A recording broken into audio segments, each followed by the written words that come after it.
Let's begin. Let's begin with you. You find yourself rattling alone. You say rattling because you feel futureless. You reach for your phone. You need something to bear witness. You take a picture. The eyes of the camera can keep you company. There are 3 eyes on the iPhone 13. 3 eyes, and yet each feels on its own, like a cyclops, like 3 cyclopses. Your wish is for those 3 eyes to triangulate so that you can find some kind of space between them, some kind of space for you to be, for now. You wish to feel warm inside this triangulation, cradled by the weight of their promise. You are at the center of their vision, if only for a moment, as they regard you. You want them to ask, "Where are you right now?" So you can come up with an answer. You want them to reward you for your answer. A projector, a camera, an object. In this equation, your body is their object. The LiDAR enacts a triangulation of light detection and ranging. A reflection is made by capturing the distortion of light across an object. Your body is this distortion-creating object. Your body, between projection and injection, ray tracing, depth perception, your body a surface in its wake. Like registering at the hospital, a self-portrait in checked boxes, in scales between 1 and 3. And just like that, something exists in XYZ. Poetry. And there she is, hovering in a rectangular bounding box. She, your reflection. A body produced from a 3-eyed fixed viewpoint. She is range map. She is vision. You airdrop her to your desktop. You need to see her with more pixels per inch. You stroke her body with your cursor.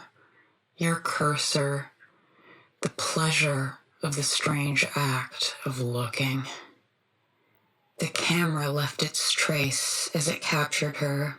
A pixelated lineage encircles her like forlorn space debris, an open cavity across her back. Her edges shudder in the digital tide. A setting in your 3D rendering program. Record, reconstruct, make watertight, fill holes, shrink wrap.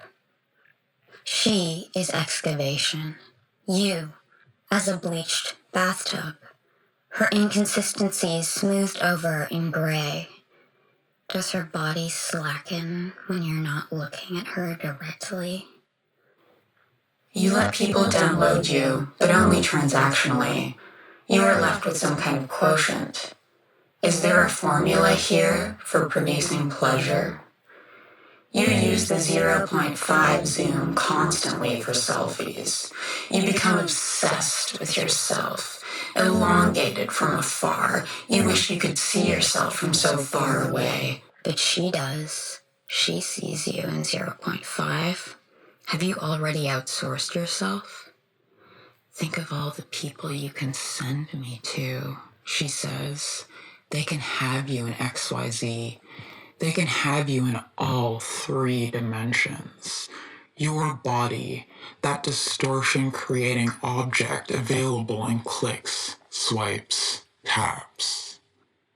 You already contracted out your gestures, the movements you make even in sleep, the intimate touches of the pads of your fingers. Now, they can touch your cheek with their cursor. Their eyes navigate their cursor and they touch you in 3 dimensions. Object of desire, clicking indulgence, a stroking sensation that was never meant for a body. You rouse yourself to take in your new surroundings. You find yourself floating between architectures of exposure. You have glided through a bank of open doors and the pattern of the floor tiles has changed. indicating you have entered someone else's property. After the waiting room, they take you into a small glass chamber and ask you to raise your arms above your head. They pat you down to make sure you aren't concealing anything under your clothes. Did you bring anything with you, they ask. No, just me, you say, and you feel both relieved and ashamed. They need to enroll you. They need to enroll your body, a terminal of mirrors, triangulation, being seen in all dimensions. What are you waiting for? She whispers. You feel like you are wearing a disguise, like you have someone else texture mapped onto your body, a charade that could perhaps conceal you, but as they pat you down in the glass room, the false texture mapping your clothes provide ceases to matter. You feel nauseous and you wonder if they can see inside your stomach too. Are your organs malfunctioning? You start to feel cold because everyone can see right through you.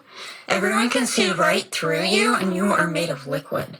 Everything is made of liquid. Everything starts to deflate and collapse. Did they take all the bones with them when you were enrolled? Maybe you need to sign a contract to get them back. Or outsource them from somewhere, a rental.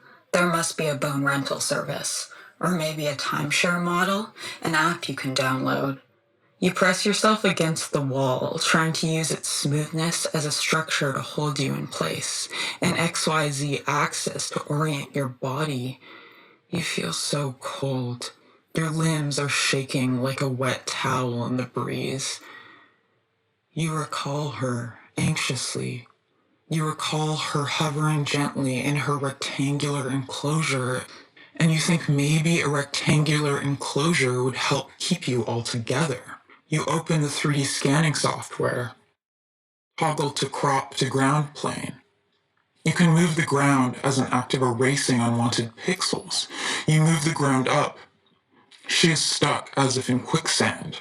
Her thighs tremble halfway through this new ground. You press yourself against the floor.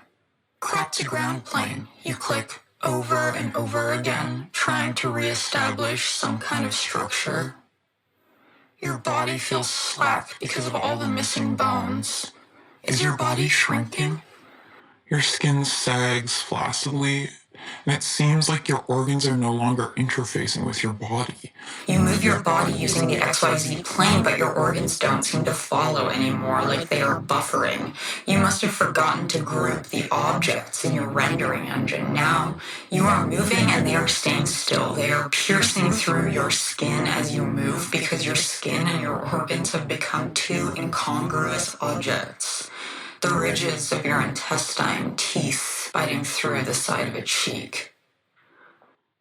When you download a 3D body, the eyes and hair and teeth come separately.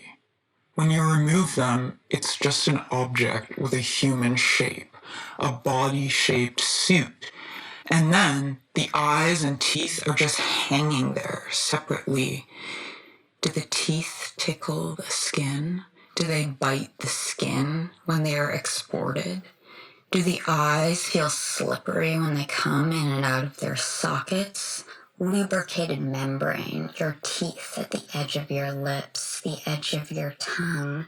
Your tongue searches for the lost teeth as they exit outside of your skin. She's someone else's texture stretched over your body. Or is she your texture, mapped onto a different frame? She is the skin and you are the remainder parts. Her voice is clear like water when she speaks, so piercing, hurting in a pleasurable way. A mimicry of your own voice, but like all the little guttural sounds are erased and smoothed over. I can orient you in XYZ, she whispers. She promises to give you structure. She promises to adhere a navigational plane to your body. The way she sees you is like an aerial view.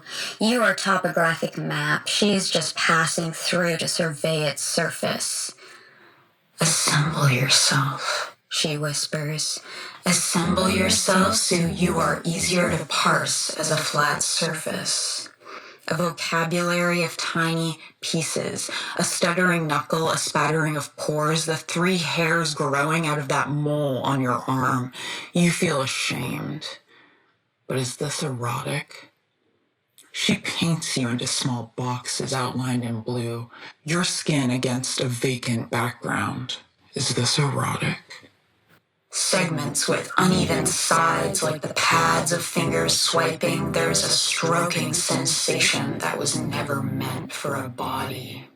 She knows how your blood tastes. She knows how many liquid ounces your stomach holds. She fills empty liter bottles with water to prove it. She can demonstrate the weight of each of your bones using only the sticks of gum from next to the cash register. She whispers how many Mentos constitute each of your vertebrae against your ear like a promise. It hangs invisibly in the air next to your jawbone. You, as separate parsable shapes, your body is broken into discrete parts to be analyzed separately, concise and frictionless, the vocabulary of an elevator pitch, easy enough to grasp between floors 1 through 10. Each part of you can have a numerical value associated with it. The arousal of a violence that renders your body into little pieces. You find yourself caught between first and third person as you narrate your own life to yourself and try desperately to imbue it with meaning after the fact, like Photoshop improvement in post-production. A ticklish sensation, a body in clicks, the minty bite of being quantified, taste like mouthwash, the color of antifreeze. You want to feel as easy as the smooth silver lozenge of a scroll bar. You are ease of access. You are rounded edges. You are soft navigation. Enable access, compress file. As a zip, you can drift seamlessly. You didn't realize how readily you would bare yourself as a last resort. Your body is becoming so transparent you are having trouble seeing your own reflection. Your clear metabolic tract is consuming its surroundings. You are metabolizing space and leaving no traces. You find yourself at the store, standing in front of the rows of water bottles, swaying slightly, watching them refract the things behind them as they recede in endless lines into the dark of the refrigerator. They are only reflections of other things. They have no real substance. They are vessels shaping nothingness. They are camouflaging into the space. Maybe if you texture map a label over your body, you would be easier to see. Your body is refracting. Can you transmit information the same way fiber optics can? Total internal reflection. That is how fiber optics convey meaning. You are reflecting things internally to convey meaning, and things are getting lost inside you. Certain light frequencies aren't able to escape your body. The terrible tragedy. Your body, a broken lens. Your refractive index is wrong. It cannot capture anything.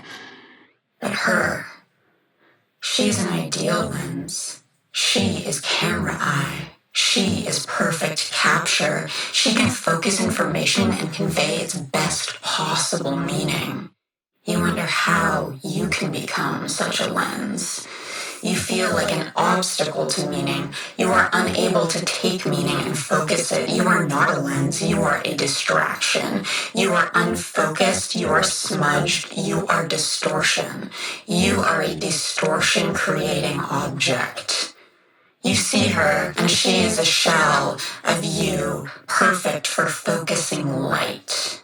And yet, you wonder how the digital temperature treats her, how her little edges feel. They flutter in the digital breeze. She looks like she's standing just outside of a refrigerator. The refrigerator light bathes her in a cold, illuminates her from only one side, like she's in the water aisle at the grocery store. She has no organs, and you are filled with water. Your whole body is clear liquid. You have too much matter to be a functional lens. Meanwhile, the cavities in her skin are casting shadows inside her empty body. Her body is like an unfilled bathtub. Could you export some of the fluid from your body to fill her up? But she's on the other side of the screen and you so desperately want to touch her. You want to pump her full of fluids. You want to fill her so she has substance. You have too much substance. You need an external vessel to house it. To put it somewhere else, a setting in your 3D scanning program, make watertight. How convenient. You are terrified of leakage. Could that save you the humiliation? You click, make watertight. You look to her, try to catch her eye, and realize you are on either side of a seam. You see your own face reflected in the cavities of her body, the dark voids where your computer screen emits no light. Her face, your eyes, blinking, reaching, but not quite touching. The screen, a porous, liquidy chamber. Your eyes, her skin, your teeth. Echoes across the screen. A translucent mimicry.